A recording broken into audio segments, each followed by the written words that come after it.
اعوذ باللہ من الشیطان الرجیم، بسم اللہ الرحمن الرحیم۔ السلام علیکم، میرے چینل نرجس فاطمہ پر خوش آمدید۔ یقیناً آپ لوگ اپنے گھروں میں خوش و خرم ہوں گے اور خیر و عافیت سے ہوں گے۔ آج میں آپ کو بہت ہی پیارا واقعہ سناؤں گی، انشاءاللہ مجھے امید ہے آپ لوگوں کو بہت پسند آئے گا۔ محمد بن عجلان ایک بزرگ تھے۔ اتفاق سے وہ غریب ہو گئے اور ایک پھوٹی کوڑی تک ان کے پاس نہ رہی۔ مزید یہ کہ ان پر لوگوں کو قرضہ چڑھ گیا۔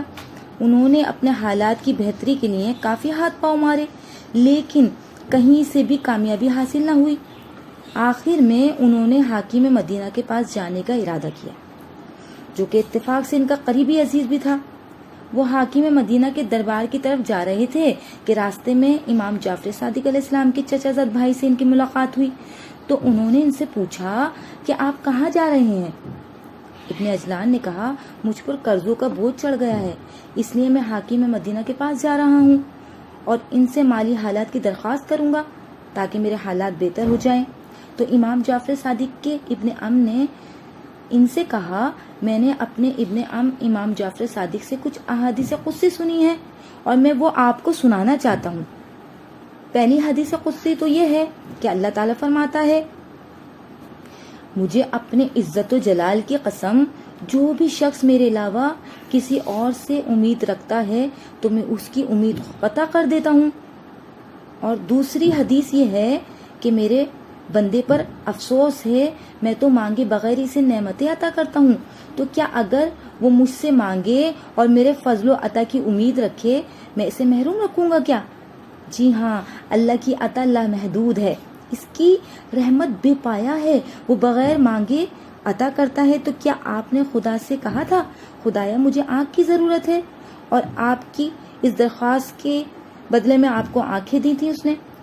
اور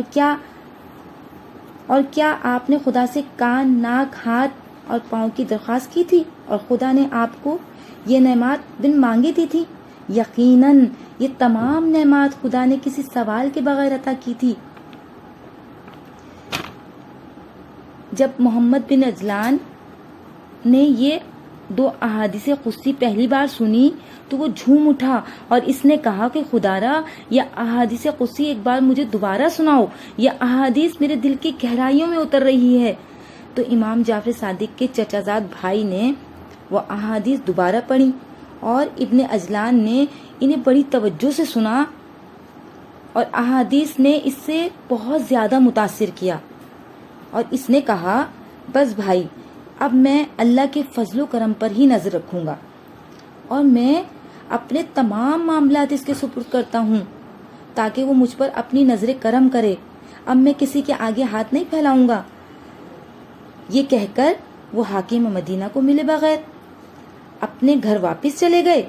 ابھی کچھ ہی دن گزرے تھے کہ اللہ تعالیٰ نے ان کے حالات تبدیل کر دیے اور ان کی مشکلات کو آسان کر دیا اور ان کا قرضہ بھی اتار دیا اور غربت کی جگہ خوشحالی عطا کر دی، اور ان کے پاس اتنا سب کچھ آ گیا کہ وہ غریبوں کی مدد کرنے لگے، غریبوں کا خیال کرنے لگے، اور ایسے لوگوں کو یہ احادیث پڑھ کر بھی سنانے لگے تاکہ وہ بھی ان کی طرح سے اللہ سے مانگیں تاکہ پروردگار عالم ان کو عطا کرے۔ تو آپ نے دیکھا کہ جو صرف خدا سے مانگتا ہے تو خدا اسے کیسے نوازتا ہے، اپنی نعمتوں سے کس طرح اسے دیتا ہے۔ اسی لیے ہمیں بھی چاہیے کہ کسی کے آگے ہاتھ نہیں پھیلائیں۔ تو یقیناً آپ لوگوں کو یہ واقعہ بہت پسند آیا ہوگا۔ مجھے اور میری فیملی کو دعاؤں میں یاد رکھیے۔ جزاک اللہ، اللہ حافظ۔